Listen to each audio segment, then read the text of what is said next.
Hello and welcome to Let's Talk Ghosts. I am your host, SunRaye. This is my second episode and it's called Grandma's House. This episode is based on stories that come out of my grandmother's house.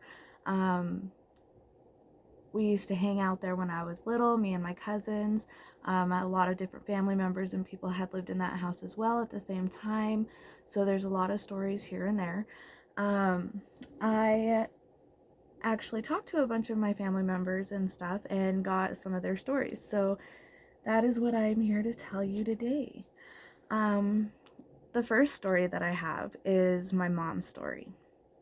So her and my dad had a German Shepherd, and he ended up dying in the backyard, and they think it was distemperament. So it was a really sad day for my mom. She was really, really attached to that dog. And after he passed away, they buried him in the backyard. And my mom would say that she could see him and hear him every now and then. Other family members have said they have seen dogs in the house and white shadows in the backyard. So that was all suspected to be my mom's dog as well. So I really do feel like my mom's dog stayed in that house. A lot of people say that they see shadows, feel energies, like someone's always watching them. We would hear footsteps. We would hear dishes crashing in the kitchen, and we'd run in there and no dishes would be anywhere. They would all still be right where they were. Just really weird things like that.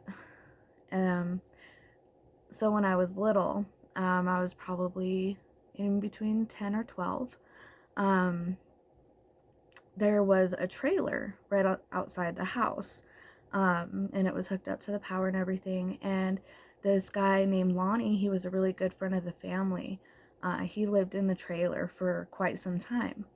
He unfortunately got throat cancer and passed away in the house. They had moved him in the house at that point to help take care of him, and he passed away. Fast forward a couple of months, me and my little cousin were hanging out in the bedroom that the trailer was right outside of. And all of a sudden we hear music coming out of the trailer, and we're like, nobody's out there. Nobody lives there right now. And we were the only ones home. I think my aunt might have been there. I was really little. Can't really remember. She probably was. But we heard the radio. So I got the courage and I went outside and I turned the stereo off. I disconnected the power and everything, and the radio was still playing. So yeah, the radio was still playing, and I disconnected the power and everything, and then finally the music stopped playing. So me and my little cousin, we think that was Lonnie saying, hello, I'm still here and I'm okay.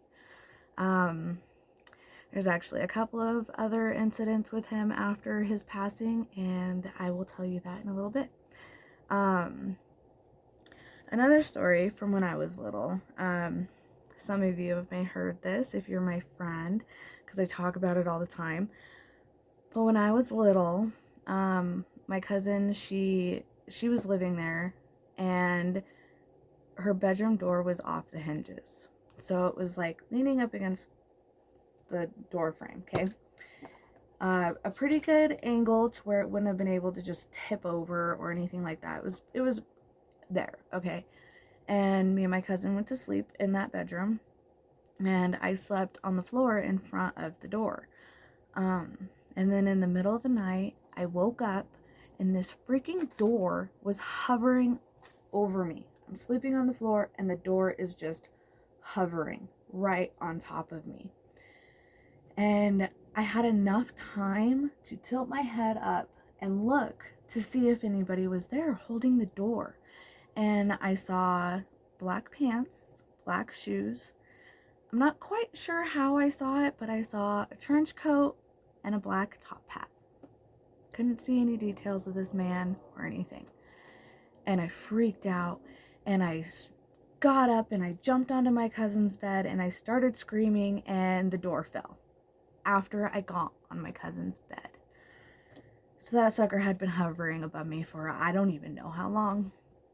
So my aunt hears us screaming, and she comes running into the bedroom, and she's like, what happened? What happened? And I told her what happened.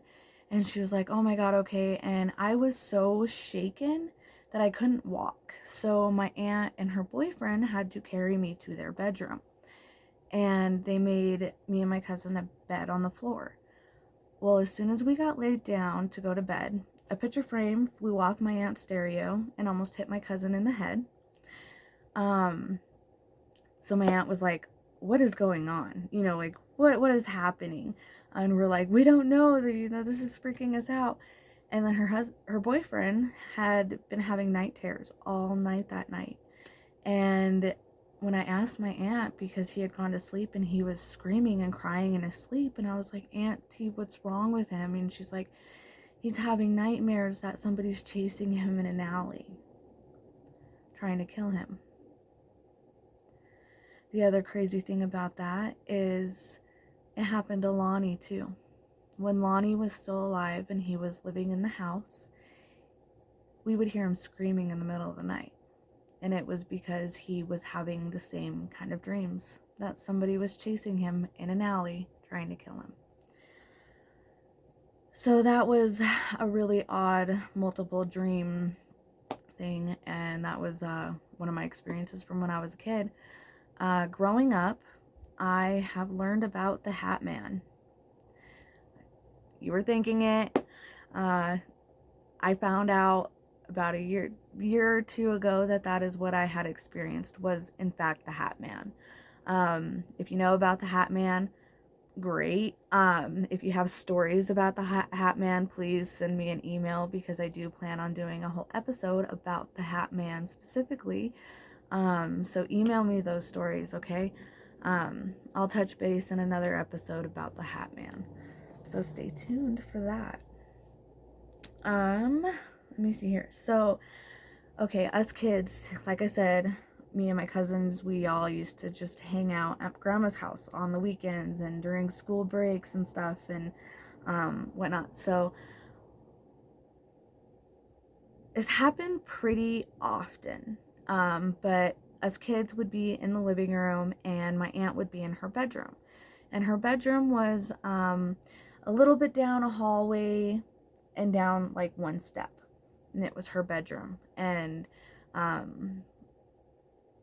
every now and then, us kids would be in the living room and we would hear my aunt calling us, LaRae, Brianna, LaRae, over and over and over again. We would hear it. So we would go into her room.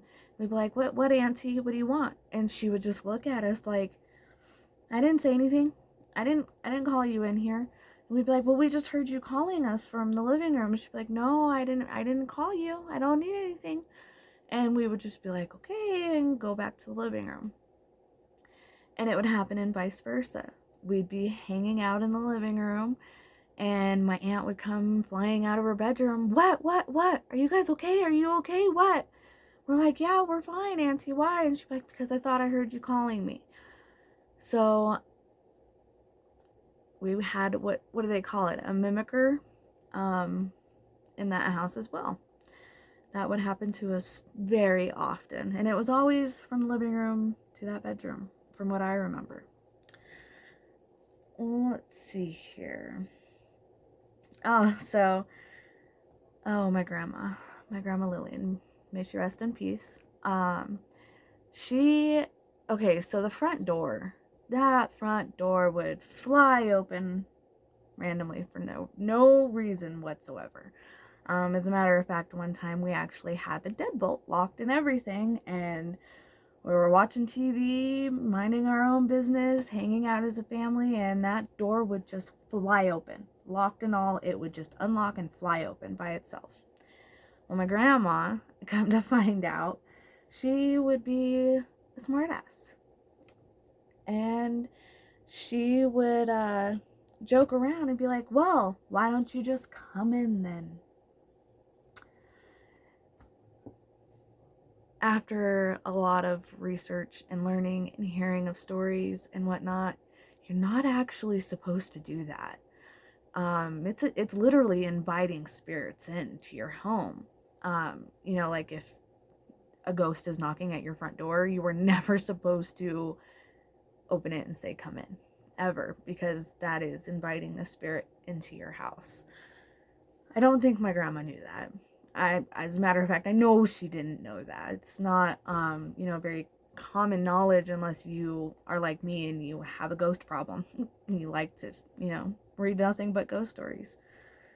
So that might have been where a lot of different spirits in that house came from, because there was multiple spirits. Okay, so my grandma, she used to work nights at a bar called Columbine Steakhouse. And every now and then when I would be staying the night over there, some of us kids would sleep in her room, in her bed, and watch TV going to sleep. Well, one night I remember waking up in the middle of the night. It was really dark in the room. The TV was still on, so I had a little bit of light, and then the hall light was on. And the bedroom door was cracked, so not very much. Well, I remember waking up and had this really creepy feeling that somebody was watching me. And I turned over and I looked, and there was somebody watching me through the crack of the door. I could see their whole face, their curly fuzzy hair. This person looked like my uncle, my grandma's son, Tubby, my Uncle Tubby. This person looked like my Uncle Tubby. But I knew it wasn't my Uncle Tubby because he wasn't there. There's no possible way he could have been in that house. He was away. And I got really scared, and I just turned over and covered myself up and went back to sleep. That was pretty scary. How ironic that our go-to is to cover ourselves and go back to sleep. Why are we going to go back to sleep when something is watching us? Mind boggles me. And we always fall right back asleep. How weird is that? All right.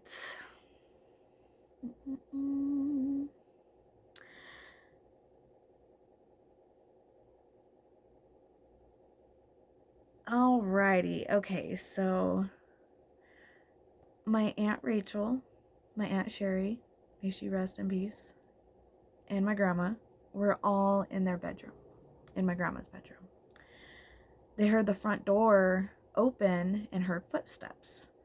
They just thought it was my dad. May he rest in peace as well. My dad, when he would come home or come over to my grandma's house, he would always go straight to my grandma's room and say hi. That's his mama. He always just goes straight to her bedroom to say hi. Well, nobody came into my grandma's room. And my aunts thought that was really weird. They're like, didn't you just hear Tonio come home? Like, we all heard the door open. We all heard the footsteps. Where is he? So my aunt got up and went to go check, and nobody else was in the house. Absolutely nobody was in the house. I too have experienced things like that. I would be in my grandma's room watching TV. My aunt would be in her bedroom watching TV. And I would hear the front door open. And I would hear somebody come in. Every now and then I'd hear like papers moving or something. Somebody was looking for something. And I'd go look, thinking it was my uncle or my grandma or one of my cousins or something. And I'd go look, and there wouldn't be anybody in the living room. Nobody in the kitchen. The door would be locked. Nobody there. So that was pretty freaky too.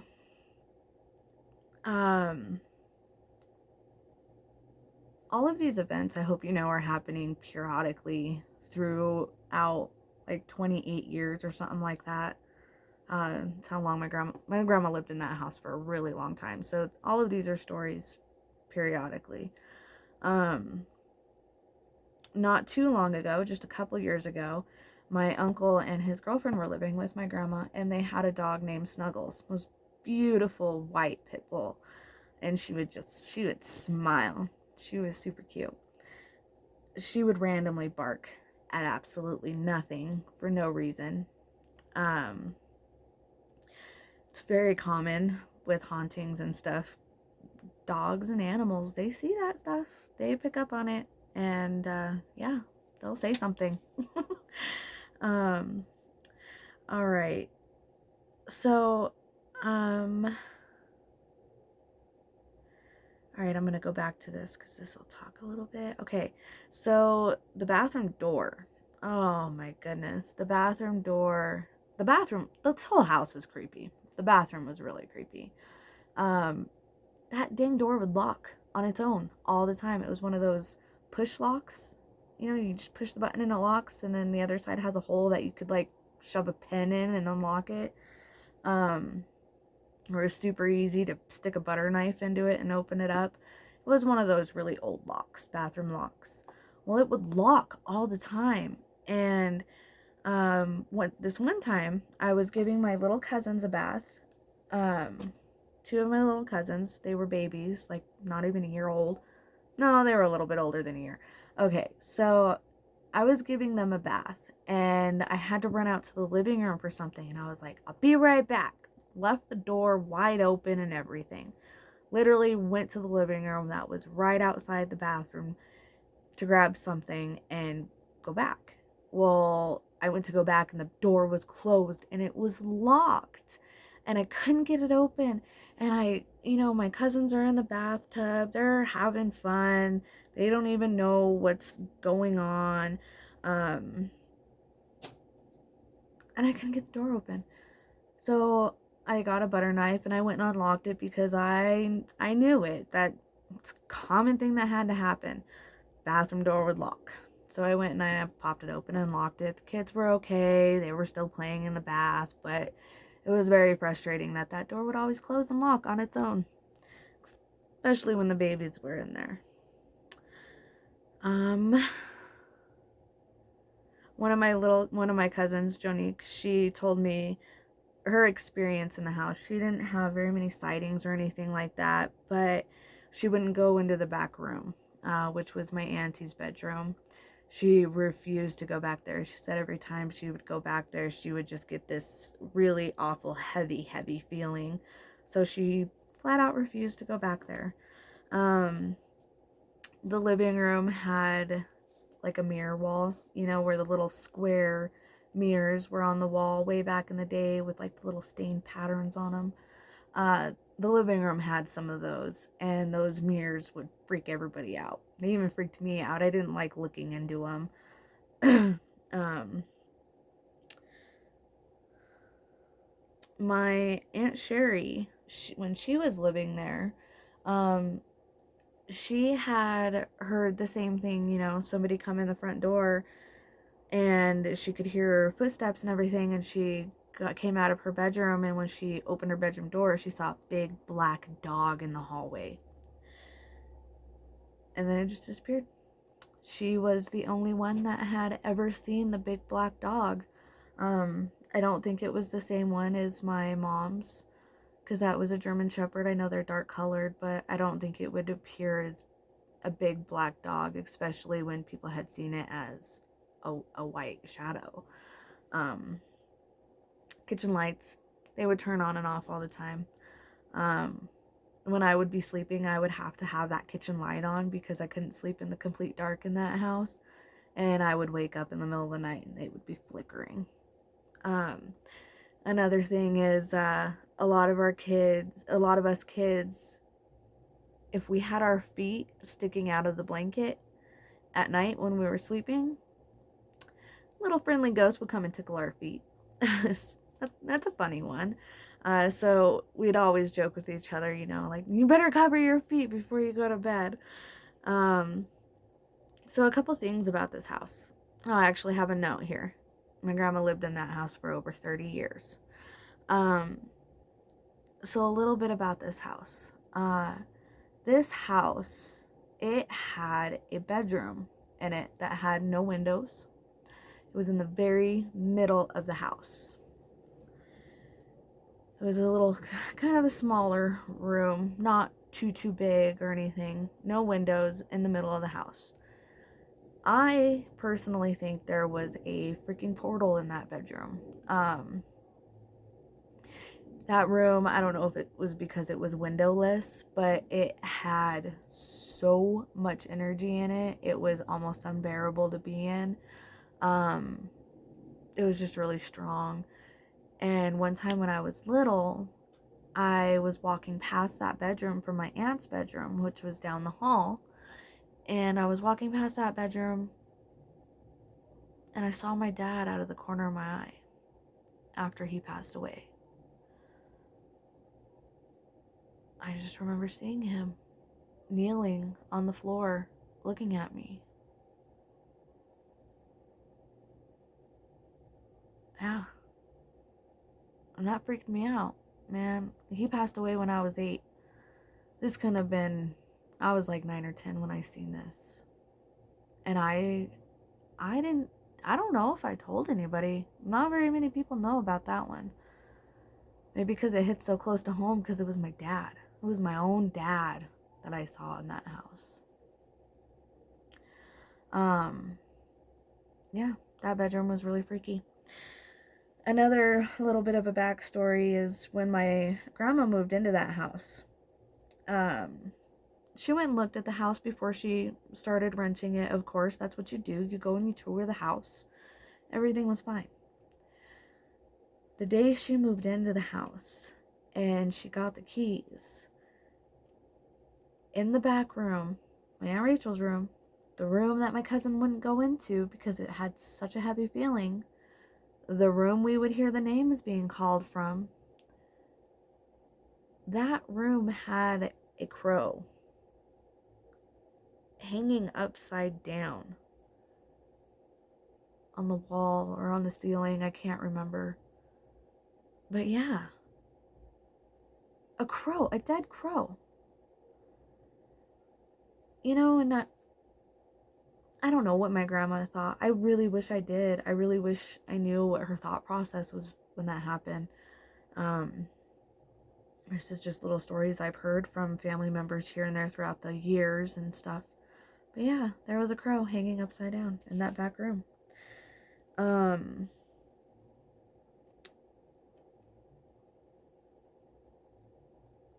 Apparently, the wings had been hanging on the wall. The crow was in the room too, but just the wings were hanging on the wall. That's really creepy. You would always hear footsteps in that back bedroom. Always a really eerie feeling. I remember sleeping in that room and I would have to keep the TV on, you know, that white noise. That's the only way I could sleep in that house, in any of the bedrooms, really, was by having a TV on and a light on. There's a lot of experiences in that house. I